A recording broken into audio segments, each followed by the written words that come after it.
Hi, I'm Brian May in the Cal OES Newsroom. Today, Tuesday, July 31st, another day. Close to 13,000 personnel fighting more than a dozen wildfires up and down California. We're going to update you on some of the largest ones in the state now. Joining me to talk about today's updated fire numbers, Battalion Chief Lucas Spellman with CAL FIRE. Lucas, first of all, thank you very much for joining us today. I appreciate it. Thank you, Brian. Yes, we've had hundreds of fires throughout the state in this month of July, and right now we have 15 large major fires that are burning throughout the state. We're going to speak about the four major ones that we have. Obviously in the south, the Cranston fire. It's in Riverside County. It's over 13,000 acres, but it's 82% contained, which is great because we're starting to actually put a full containment on that fire particular. There's 1,257 fire personnel on that fire right now. Also, we have the Ferguson fire, which is in the Mariposa County area. There's 57,846 acres. It's 33% contained. We have almost 4,000 personnel on that fire, and they're continuing to work with that. Also in the Mendocino complex, which is in Mendocino and Lake counties, it's almost 75,000 acres, and it's only 12% contained. That fire is definitely burning on both areas, which is the river and also the ranch fire. Both of those fires have 2,015 personnel on that fire. And then the Carr fire in Shasta County, which is 110,154 acres. It's only 27% contained, and we have almost 4,000 personnel on that fire. With that fire, we do have some concerns because there's a lot of smoke in the air, but there isn't as much fire that people can see.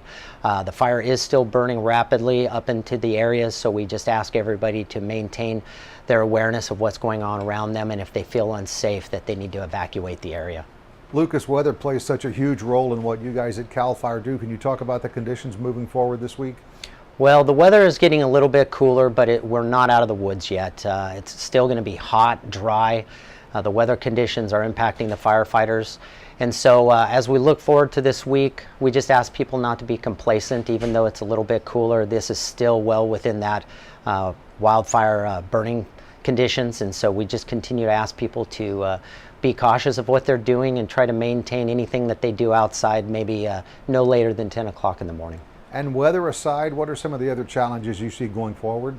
Well, right now the firefighters are getting tired mentally and physically, and so we hope that we can knock some of these fires out so we can get some of them back home, get them some rest. We do have firefighters coming throughout the other states in the United States, which is really going to lend a helping hand to us across all these fires. Any advice to people who are living in the areas that either are or could be affected by wildfires? Well, we have the program Ready, Set, Go. Right now, anybody that's in the affected area, I would ask them to be in the set portion of that, which means that you would have everything that's ready, you would have it in your vehicle, and if something happens or you are evacuated by law enforcement, all you have to do is really put your pets in their crates and a key in the ignition and drive away. Lucas Spellman, thank you very much for joining us today and giving us that information on these fires. Thank you. For more information on any of the fires across the state, you can log on to the incident page on CAL FIRE's website. That's fire.ca.gov. Also, if you can go on Facebook, if you're in Shasta County, the Sheriff's Office in Shasta County has just released an interactive map. You can check to see if your house was either damaged or affected by the Carr fire. For Lucas Spellman with CAL FIRE, all of us at Cal OES and all of our local, state, and federal partners, I'm Brian May. Thanks for watching.